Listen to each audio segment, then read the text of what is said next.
It's Pride Month, and I'm just back from Washington and New York City. There was World Pride in Washington, another week of Pride events in New York City. And of course, we need to talk about Pride and what's going on at the moment. At the moment, especially in recruiting, when you're looking for talent, when you want to have an organization that sustainably works, DEI, diversity, equity, and inclusion not only crucial, it affects and is relevant for and to absolutely anyone. And the question is, why is that the case? Because often people say, look, this whole pride thing, it's for the gay, lesbian, and something other. Do we have anything else than gays and lesbians? I think we have, like, these other people. How are they called again? If you have any kind of that talk going on, you need some update on your knowledge and also why it is relevant to you as well. So when we talk about why is diversity, equity, and inclusion relevant for and absolutely to not everyone, but anyone also. First, of course, we have to break down what it means. When you hear about DEI, many people already kick off when they only hear the term, which is strange enough. So first, of course, it's about diversity. Diversity means there's not just one type, but people love to tell me there are types that work and that don't work with their organization. Back in the days, when we go really far back, remember when people said, look, leadership jobs are for men. Women are just too emotional for that. Women are men are more logical. Welcome to the 1950s. And of course, we found out by science that absolute utter nonsense. Who could have thought?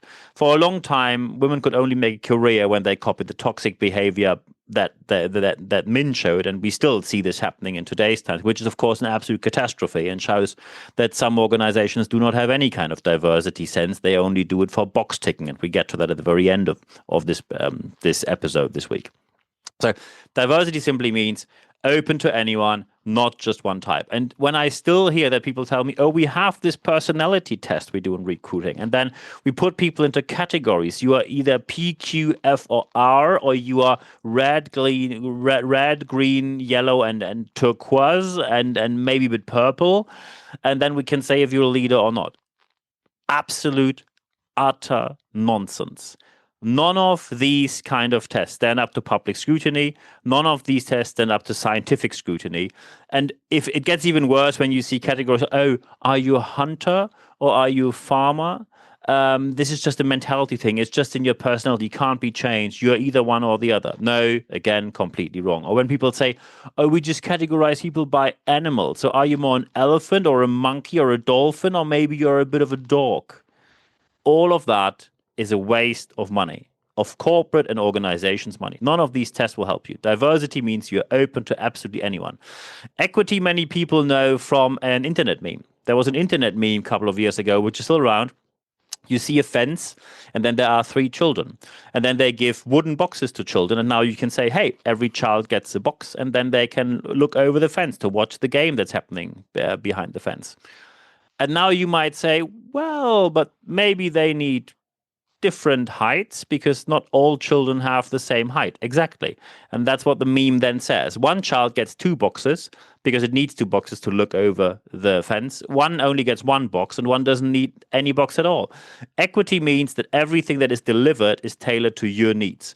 It doesn't really help when you give someone a kind of help that they do not need in their situation. So that's equity. And inclusion, of course, means there are no barriers for participation just because of who you are. And when you now say, well, we have we have a ramp for wheelchairs. Yeah, that's one part of inclusion, but that's not all of it. Are all of your rooms barrier free, access to anyone? And by the way, barriers can also be there without being written down or being physical barriers. When you, for example, have a leadership board that is only made out of men, that is also an inclusion issue because obviously there is a certain exclusion of certain individuals based on gender or gender identity, or both in this case, most likely. And when you now say, yeah, okay, maybe there is something, but it's not relevant to me, I can tell you why it is relevant for you. So first, of course, we need to know about history. How does this whole diversity, equity, inclusion thing, how did Pride Month actually happen? And it happened due to a very simple reason. Back in the days, there was something which was called Stonewall Inn, a bar in New York City, and that bar in New York City catered to the LGBTQIA plus community, which wasn't even named that way back then. It catered to gays, lesbians, people inside or outside that spectrum, people who are not in the just in the straight spectrum. And back in the days, it was very common that when people who publicly said they were gay, that they were denied service at bars. That was very common in many bars. So the most important thing here is that this bar was run by the mafia. So it was a mafia-owned venue, and the mafia clearly didn't care where the money came from. So back in the days, it was even illegal to be gay. So they took the money, and quite frequently these venues were raided by the police, and then solutions were found in one way or the other. Bribery was often part of these solutions. Anyone knew that's a mafia place, anyone knew what's going on there, and then with money the problem was solved. And then there was this one day where the community fought back, and there was a street riot going on. So by the way, when people tell you, when they see a pride parade today and they tell you, yeah, this is not what Pride is about, you know. Pride is political. This is just a party. This is not like the Pride back in the days. If you want to have the Pride back in the days, we're going to have street riots. You prefer street riots over a parade? I don't think so. So be sure that you know about the history. When you say make Pride as you did back in the days, it's going to be a street riot from start to finish, and it's not going to end well for you, because in this case, the LGBTQIA plus community won that riot, and things got slightly and slowly better from that. The very first real Pride movement was a protest, which was called the Christopher Street Liberation Day movement. Today, it's often in Germany called Christopher Street Day. In most other countries, you now call it Pride. And the history was the first stone was thrown by Marsha P. Johnson, a black transgender individual, black trans woman. And that woman made everything happen that we have as equal and human rights today. I was at the Stonewall in 8 times in the last 2 weeks in New York City. It's still there. Greetings to Chuck, who's my barkeeper there. So when I go there, you see the memorabilia. It is really a historic place. Also protected now, was declared a historic site by Barack Obama, obviously for the right reason. And why it is relevant to you is now what you probably now realize in the last couple of years, especially, you realize there's something called Pride Month. Pride Month is where suddenly you see rainbow flags all over the media, all over the place. Since Donald Trump is in place, some companies step back from their pride initiatives. No worries, we're going to remember that for a very long time. And we see that some corporations aren't as reliable as allies as they were before, or probably some people never truly care, which is sad enough. Pride Month is simply there to remind people that equal and human rights are still not there on a global level. So we have, for example, Black Month, Black History Month to be precise, which is in October. And as soon as someone is now yelling, when is there straight pride? When can I have my heterosexual parade? There's already a heterosexual parade. It's called World Cup. So just kidding. So when you think that you need straight pride, please send me a list of countries where you can get arrested because of being straight. I'm looking forward to seeing that list, which, by the way, contains 0 countries. Pride Month is there not only when you go to Pride in New York City, you are obviously in a reasonably safe space with Donald Trump in place, not as much as it was before. But of course, this also shows not only sympathy, but that also shows support for countries where progress still has to be made towards equal and human rights, because pride and diversity, equity, inclusion is pretty much common sense. What you're demanding is equal and human rights. And when you still now say, no, that doesn't affect me. No, can't be for me. I really don't support this. I give you very simple examples why it is relevant for you. Let's say you are in the unlucky situation, which I never hope you will be, but you get cancer. And of course you have to tell your employer, because you will call in sick for quite a long time, obviously, for the treatment. And your employer would say, well, look, we have lots of work to do, and there are people out there who don't have cancer. I mean, I'm very sorry for you. Good luck for the recovery. You have all my support. Meaning, of course, not financial support or with time off, just words. So moral support with 5.5 one-liners and maybe a text or a WhatsApp message, but nothing real. And then the employer goes back and says, look, because you have cancer, I'm going to fire you because we need people who work. But maybe you can come back when you're healthy, but not sure. Maybe the job's gone. I can't keep it free for you. That's just one case. And when you think there's another case where someone would say, look, we are just, it's a tough business out there. We are working as a trade here, and not really an area where women are appreciated. There are lots of tough talk, and boys will be boys, and men talk the way they do, and we don't hire women, no, we don't do that. And by the way, that can of course affect also, for example, one of your female friends or maybe your daughter, where they say, oh, you want to get your daughter hired here? Nah, no, I no, we pay well, and that probably secure her family's future. But hiring women is not for us. No, no, probably. With a son, I could have offered him a job, but not your daughter. Or just the worst of it all, when someone says, "Oh, you look, I see you worked your way up. I just see your CV here, but you don't really have a network, right? You need to have a network." All the people who work here come from academic families, so we have an academic network. You don't have one. We don't do all this working the way up. I don't believe in that. No, we simply don't hire working class people, even with your degree. Sorry, good luck from here. And when you now say that all of that is completely unacceptable. First, it is, and the injustice could affect you. It has nothing to do with gay, lesbian, bisexual, transgender, which by the way is LGBT, being queer, the Q, I, intersex, or asexual, or plus anything in between or outside of that spectrum, the LGBTQIA plus community. If you didn't know, you know now. Health, human rights, equal rights, social upbringing, any kind of discrimination is addressed with diversity, equity, and inclusion. And it can happen to absolutely anyone. We saw, just to give you two examples, one person which went viral on social media said, my daughter is not a DEI hire. She's just a female ranger for the national parks. Yeah, but women's rights were also part of the diversity movement, and they just fired female people to put men in place. There you are. Diversity immediately is an example here. Or, for me, one of the most stupid examples, a man tried to burn down a gay flag and film himself while doing so. That happened in Iowa in the US. Probably not too surprising. And while he tried to burn the flag, which didn't work, he burned down his house by coincidence. Happy Pride, right? So diversity, equity, and inclusion is not only about gay people or lesbian people or the equal rights for the gay and lesbian community. It goes way beyond that. The only category that is protected by birthright privilege are people who are white, male, straight, and cisgender. And when you now say, oh, I can't talk down on them, I don't talk down on them. There are people, colleagues of mine, who are white, male, straight, and cisgender, who care about the LGBTQI plus community, who care about equal and human rights, and they don't have to. For example, Thorsten Jekyll, one of the leading AI experts that we have in Europe, or Steffen. Steffen is one of my colleagues who works Steffen Ritter, who works in the insurance industry. He could simply say, look, I have my privileges and I keep my privileges, and good luck for you. You get some warm words and off I go. No, they step up.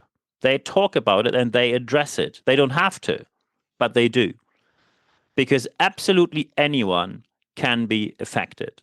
There's only one category that has so many birthright privileges that it's pretty much safe. But every other category is not part of that. And by the way, usually white, male, straight, cisgender comes with wealthy family, academic family, well-qualified family, and the massive inheritance coming. So you're already safe before you enter the working world. So you have your money already by being born in that family. That is the highest level of privilege. You're pretty much safe then. Anyone else needs DEI, diversity, equity, and inclusion. The question is, how do you get it into an organization? And that, of course, can be tricky. When you, of course, start with awareness training, you have to talk about, very important here, qualified awareness training. No, it's not the $49 online class you take during your lunch break. That will probably change nothing at all. You need qualified individuals. Some of them come from the LGBTQIA plus community. Some of them don't. It's all about the qualification, the experience, all about knowing what you're talking about. Science leads the way. Not opinions, but science. After the awareness training, however, you also have to see, do you actually as an organization live up to your promises? So first, look at metrics. Does anything really change? When you still say, look, we only have white men applying, I can't help it. Well, maybe there's a reason for that. And most likely there is. Or maybe there are many people applying, but only white men get hired. Then you have even more of a problem because someone in there puts a filter in there and says, look, we're only hiring white men. And that is, of course, not acceptable. And when you have people speaking up in favor of disadvantaged communities, people who need the support, we distinguish between allies and advocates. Allies are the ones who support the matter. They are up for human and equal rights. However, they are more or less silent. They are there when something pops up, but they are not there and speak up when they are not asked. And sometimes you need people who speak up without being asked, and these are advocates. When someone steps up and says, look, what happens here is injustice, it's wrong, and we need to change it. These are the people who are real advocates. People who put their own career, their own personal advantage behind, including all the risks, and speak up for people who are less lucky being born in a situation having less birthright privileges. And that's why we need allies and advocates, both, not just one of them. And when you want to know how real shameful action looks like, just look at Germany at the moment. Julia Klöckner, who is the president of the German Bundestag, the German parliament, for whatever reason. And she now decided that there will be no rainbow flag on the German parliamentary building during Pride Month, and she refers to neutrality. So first, the last 3 years, it was up there and not an issue. 0 issues. Suddenly, it is an issue. Without any scientific backing for that, she just made up the issue. And she says it's about neutrality. Okay, let's just write this down, Mrs. Klöckner here. German politics, peak German politics. It's about human and equal rights, and you stay neutral. Okay, then. So the German parliamentary president, the German president of the Bundestag, is neutral on human and equal rights. Congratulations to adding that to your name in history. By the way, as a female person, when now someone turns up and says, we shouldn't have women as presidents of the German Bundestag, well, you can't claim diversity because you're neutral on that, right? So stay neutral and take the disadvantage and swallow it. Take the disadvantage and leave. That will probably be the best. So very important here is you can't stay neutral on human and equal rights, not as a reasonable human being. No reasonable human being is neutral on human and equal rights because it can affect absolutely anyone. So what you have to check is, does your organization really live what it claims, or is it just box ticking? Bit of marketing here, bit of LinkedIn posting there, maybe a rainbow flag on Instagram, and yeah, let's get this rainbow flag out of the drawer somewhere. Yeah, put this out of the window here, somewhere there, just, and now get back to work. So reality means you live the values you talk about. And box ticking is you use values for marketing, called pinkwashing. And then, of course, you need to be called out. Quite a number of organizations, to be appeasing to Donald Trump, now didn't do Pride Month this year or stopped their diversity initiatives. By the way, there is strong scientific backing that diversity, equity, and inclusion is beneficial for your organization. There's an unambiguously strong backing. So you go against science, you go against common sense, you go against human and equal rights. And by the way, your name will be remembered for that. So don't show up in the next years and say, oh, it was all just to appease Donald Trump. No. We have your names and we will deal with you accordingly for a very good reason. So when you are not able to put values into reality and live the values you claimed you live by, then of course people will make you lose your social legitimation and they will not follow you in the future. No one is going to listen to you. People just do their thing, whatever you say. They will ignore you for a good reason. Box ticking is nothing else than marketing. And this time, because anyone who's listening for this podcast and videocast for longer knows, usually after this last point, I'm finished, there's a bonus point for this topic. And the bonus point is woke. As soon as anything shows up with diversity, equity, and inclusion, a certain group of people says, woke, woke goes too far. That's one of the utterances you usually put in the category of IQ points, let's 70 IQ points or less. So woke means pretty much anything which is progressive and grants equal and human rights to anyone. They seem to have a problem with that. And it's quite interesting that these people say, oh, the whole woke community, they are just offended by everything. That is said by the people who completely kick off when they see a rainbow flag, when they see pronouns in someone's email signature, or when they see that someone else says, could I please have equal rights? So when there's someone who's offended at everything, then it's these people. That's number one. Number two, nothing smart has ever been said when the word woke, when the term woke has been used as a pejorative. Nothing smart has ever been said. And third, when you use the term woke as a pejorative, that woke stands for empathy, sympathy, feeling with others, helping others, equal and human rights. When you use woke as a pejorative, you are unsuitable for any leadership position for the foreseeable future. Anyone has the right to better. I met someone in the US who sat at the side of the street in New York and held up a poster and said, "Recovering bigot." And I thought, that's an interesting take. So I said, "What did you do?" He said, "Yeah, he was hating equal and human rights. And he was stopping to hate equal and human rights when he realized that after he got diagnosed with a certain leg disease, which make him lose his lower limb, he realized that diversity was about absolutely anyone because suddenly people took care of him he was nice to in the first place." And of course, it shouldn't be that you are suddenly affected and then you see how much you need diversity.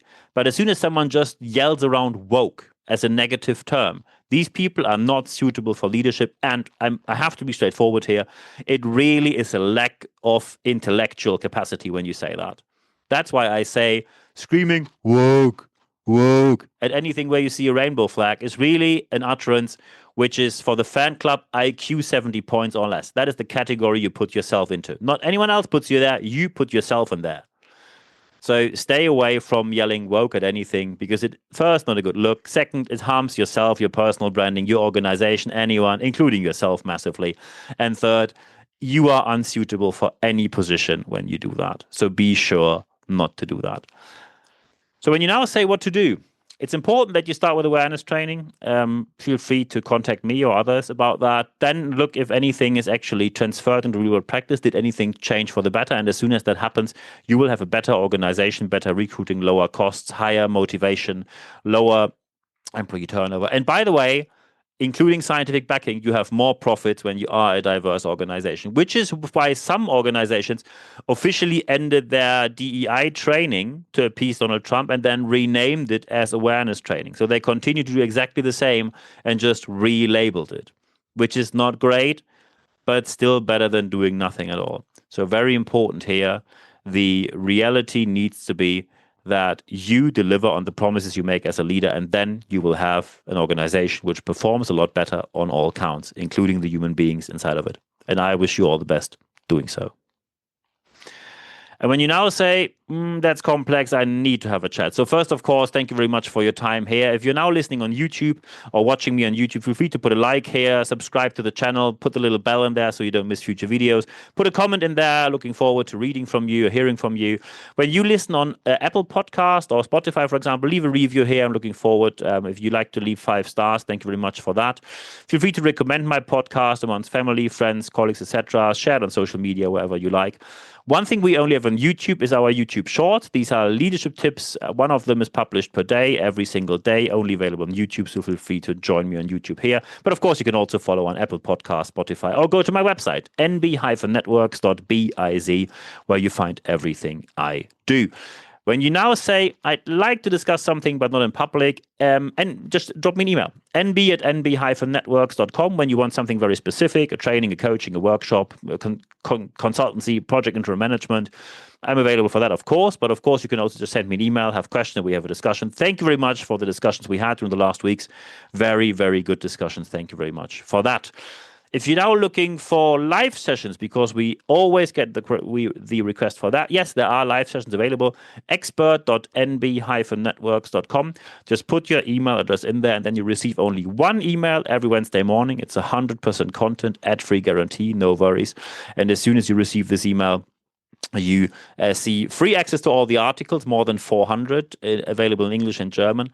Free access to all the podcasts, of course, available in English and German as well. And you get free access, including date, time, and the access link to the next live session. The next one is happening reasonably soon, but we only communicate the live sessions via the leadership letter. So I'm looking forward to seeing you there.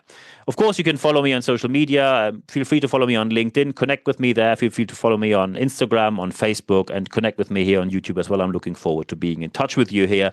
And thank you very much for following me. However, the most important aspect is always the last one.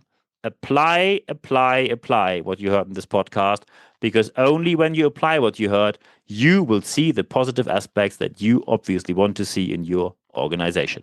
I wish you all the best doing so. I'm looking forward to hearing from you. Feel free to contact me anytime. I'm available 24/7. I answer every single message within 24 hours or less, and I'm looking forward to hearing from you. Put everything in place and your organization will be better. At the end of this podcast and at the end of this video cast, there's only one thing left for me to say. Thank you very much. for your time.